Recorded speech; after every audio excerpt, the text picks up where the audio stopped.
दोस्तों, yes bank की बात करें तो यहाँ पे बहुत बड़ी अपडेट निकल के आ रही है। यस बैंक ने अपने गिरवी शेयरों को छुड़ाया।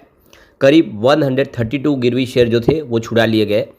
तो पूरी अपडेट क्या है, इसका क्या पॉजिटिव असर होगा, उसको समझने की कोशिश करेंगे इस वीडियो के माध्यम से। वैसे एसएमबीसी ने यस बैंक में अपनी हिस्सेदारी को 24% के ऊपर कर लिया है। यानी आने वाले समय में एसएमबीसी का कंट्रोल यस बैंक पे हो सकता है। सबसे बड़े शेयर होल्डर इस समय वो बन गए। तो आने वाला जो समय है यस बैंक के लिए काफ़ी बेहतर हो सकता है।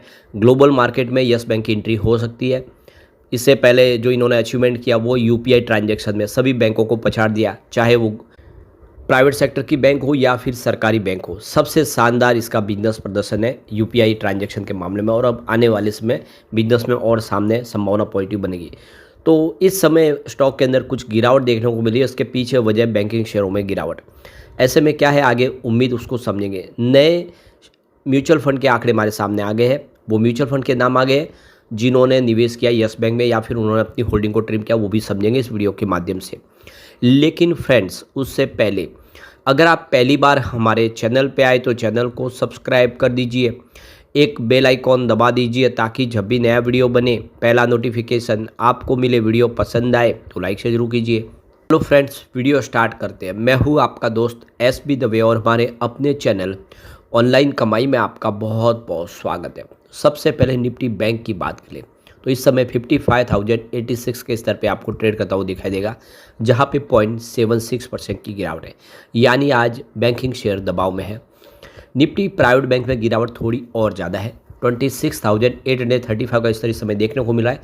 222 पॉइंट की गिरावट है, यानी 0.82% डाउन है निफ्टी प्राइवेट बैंक।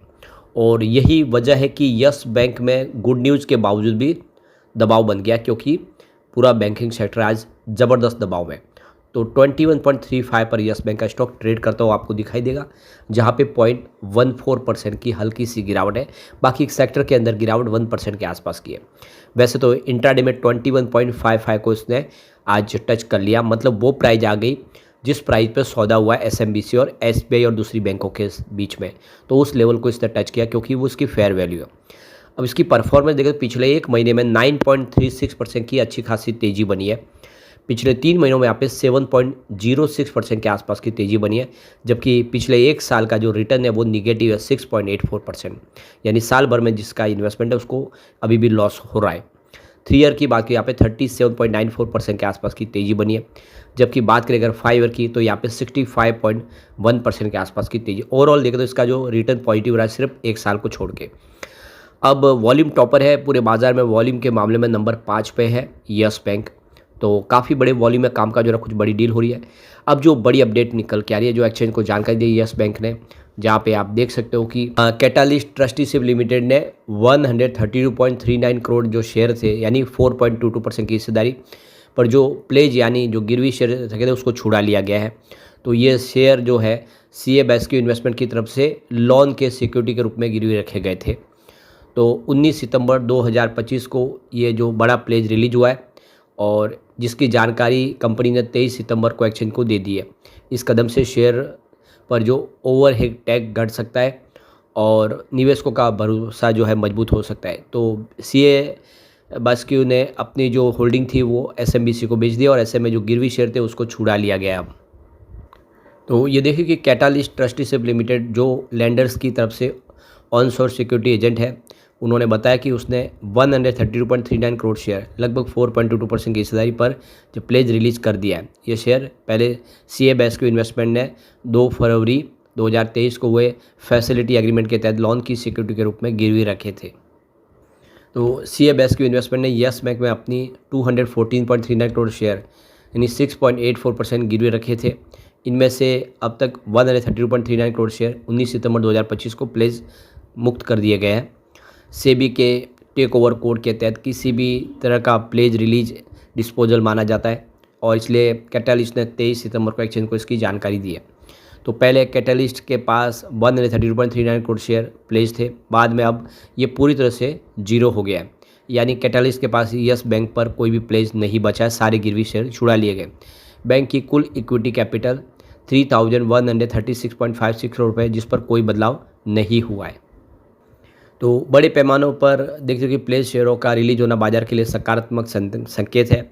यह दर्शाता है कि लोन चुकाने या स्ट्रक्चरिंग की स्थिति में सुधार हुआ है। इससे यस बैंक पर देख सकते हो कि ओवरहेड जो का दबाव था वो अब घट जाएगा और निवेशकों का जो भरोसा है वो और मजबूत होगा, क्योंकि बैंक के शेयरों पर अब जोखिम है वो कम दिखेगा। तो एक बहुत अच्छी गुड न्यूज़ है यस बैंक के लिए। यस बैंक हाल के वर्षों में बैलेंस शीट में सुधार करने और एसेट क्वालिटी बेहतर करने में फोकस कर रहा है। मार्च 2021 में जहाँ इनका GNPA 9.11% था, वही मार्च 2025 में घटकर 2.5% पर आ गया है। नेट प्रॉफिट भी 1.78 लाख करोड़ तक बढ़ चुका है। बैंक लगातार अपनी रिटेल और डिजिटल बैंकिंग पर पकड़ मजबूत बनाने में जुटा हुआ है। तो लगातार सब कुछ पॉजिटिव हो रहा है यस बैंक के अंदर। और दूसरी तरफ देखो कि अब यस बैंक में SMBC की जो हिस्सेदारी और बढ़ चुकी है, क्योंकि 4.22% की हिस्सेदारी उन्होंने ले लिए CFSQ से। तो देख सकते हो कि जो जानकारी निकल के आ रही है, SMBC ने बैंक में 4.22% की अतिरिक्त हिस्सेदारी भी हासिल कर ली है। इस अधिग्रहण के साथ ये यस बैंक में SMBC की हिस्सेदारी 20% से बढ़कर 24.22% हो चुकी है। तो यहाँ पे देख सकते हो कि अब यहाँ पे इस पॉजिटिव माहौल में आने वाले समय उम्मीद और बेहतर दिखाई दे रही है। तो देखो कि यस बैंक ने कहा है कि उसे SMBC की ग्लोबल मौजूदगी से विशेष रूप से जापान और भारत के बीच व्यापार और निवेश प्रवाह को सुगम बनाने और अपने कॉरपोरेट बैंकिंग, ट्रेजरी सेवा और सीमा पार समाधान के विकास में तेज़ी लाने में मदद मिलेगी इस डील से। तो ये देख सकते हो कि देश के सबसे बड़े बैंक SBI ने यस बैंक में लगभग अपनी 13.18% की हिस्सेदारी जापान की सुमितोमो मित्सुबिशी बैंक और कॉरपोरेशन को 8,888.97 करोड़ में बेचने की घोषणा की थी। वो डील हो चुकी है। तो बहुत अच्छी गुड न्यूज़ है। इससे हम समझ सकते हो कि यस बैंक के लिए अब अच्छा सुनहरा दौर शुरू होता हुआ दिखाई दे सकता है। अब हमारे सामने लेटेस्ट म्यूचुअल फंड के आंकड़े भी आ चुके हैं जो क्या इशारा कर रहे हैं। तो देख लो कि अगस्त 2025 में म्यूचुअल फंड ने जमकर खरीदारी की है यस बैंक में। करीब 71 म्यूचुअल फंड ने यहाँ पे शानदार निवेश किया है। उन्होंने फ्रेश एंट्री ली है। ऐसा नहीं कि सबने निवेश किया ही है, कुछ एग्जिट लेने वाले भी है। वो है 16 म्यूचुअल फंड ऐसे थे जिन्होंने एग्जिट लिया है, लेकिन ये आंकड़ा बहुत कम है। 16 के सामने 71। आप समझ सकते हो खरीदारी जम के हो रही है और भरोसा अब बन रहा है जो म्यूचुअल फंड है वो काफ़ी सारा निवेश करें। अब वो कौन से म्यूचुअल फंड है जिनका निवेश बढ़ा या घटा उसको भी देख ले। 31 अगस्त 2025 के लेटेस्ट आंकड़े हमारे सामने आ चुके हैं। तो कोटक ऑर्बिटेज डायरेक्ट ने यहाँ पे 244.91 करोड़ का इन्वेस्टमेंट किया है, लेकिन उनकी होल्डिंग में 25.24% की मंथ ऑन मंथ बेसिस पे कमी आई, यानी उन्होंने अपने इन्वेस्टमेंट को कुछ कम कर लिया है। इसके अलावा इन्वेस्टको इंडिया ऑर्बिटेज डायरेक्ट ने 184.44 करोड़ का इन्वेस्टमेंट किया है। यहाँ पे उनकी होल्डिंग में 25.63% मंथ ऑन मंथ बेसिस पे ट्रिम हो चुकी है। फिर ICICI Pru Nifty private bank ETF ने 101.87 करोड़ का इन्वेस्टमेंट किया, परंतु उनकी holding 2.13% month on month basis पे बढ़ चुकी है। उसके बाद एडलवाइज ऑर्बिटेज डायरेक्ट ने 99.20 करोड़ का इन्वेस्टमेंट किया, उनकी होल्डिंग यहाँ पे 0.66% मंथ ऑन मंथ बेसिस पे बढ़ चुकी है। टाटा ऑर्बिटेज डायरेक्ट ने 91.77 करोड़ का इन्वेस्टमेंट किया, उनकी holding 3.21% month on month basis पे बढ़ चुकी है। फिर ICICI प्रू इक्विटी ऑर्बिटेज डायरेक्ट ने 75.44 करोड़ का इन्वेस्टमेंट किया, यहाँ पे उनकी होल्डिंग भी 20.27% मंथ ऑन मंथ बेसिस पे बढ़ चुकी है।